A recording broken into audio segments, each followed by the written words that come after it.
नमस्कार। आइए कलबुर्गी की गलियों में चलते हैं।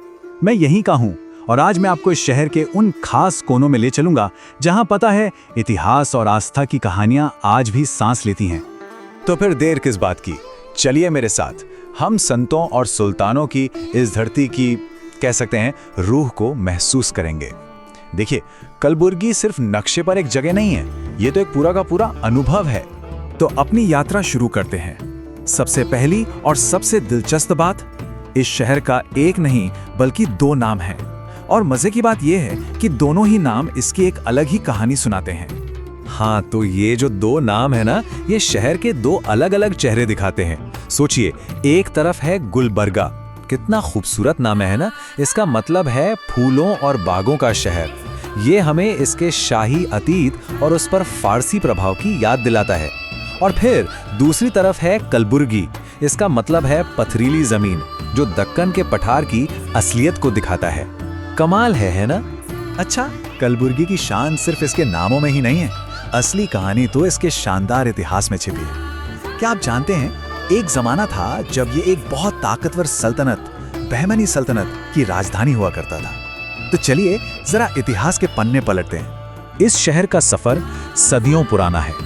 सोचिए, 6ठी शताब्दी में राष्ट्रकूट और चालुक्य जैसे राजवंशों से शुरू होकर 1347 में बहमनी सल्तनत की एक शानदार राजधानी बनने तक ये शहर हमेशा पावर का सेंटर रहा है। फिर बाद में मुगलों ने इसे जीता और आखिरकार 1948 में ये आज़ाद भारत का हिस्सा बना। मतलब हर दौर ने यहाँ अपनी एक छाप छोड़ी है।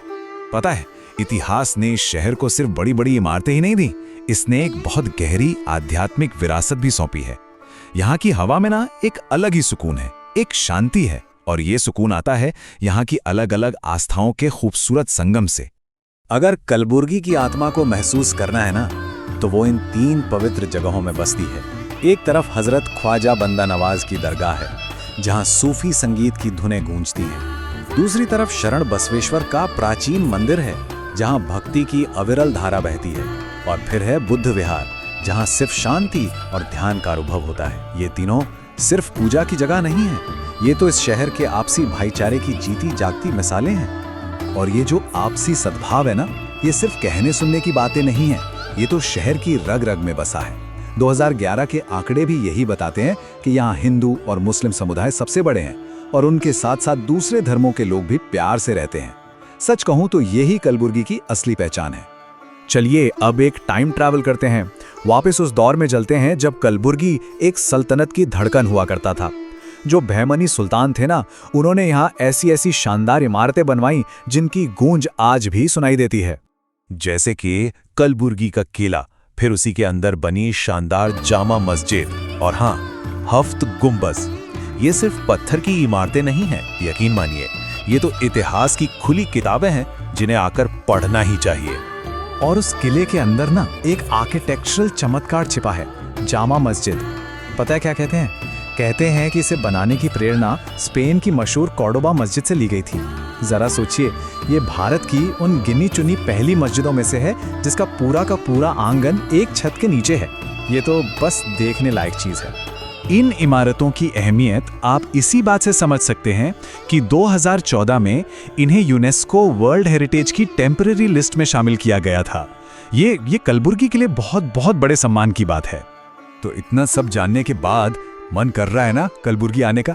अगर हाँ, तो एक लोकल दोस्त होने के नाते मैं कुछ काम की बातें बताता हूँ, ताकि जब कोई आए तो यात्रा एकदम आसान हो जाए।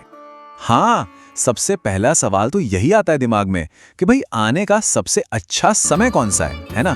तो चलिए जरा यहाँ के मौसम पर एक नजर डालते हैं। देखिए, मई के महीने में यहाँ गर्मी जोरों पर होती है, टेम्परेचर 40 डिग्री के भी पार चला जाता है। तो अगर घूमने का पूरा मजा लेना है ना, तो सबसे बढ़िया समय है अक्टूबर से फरवरी के बीच का।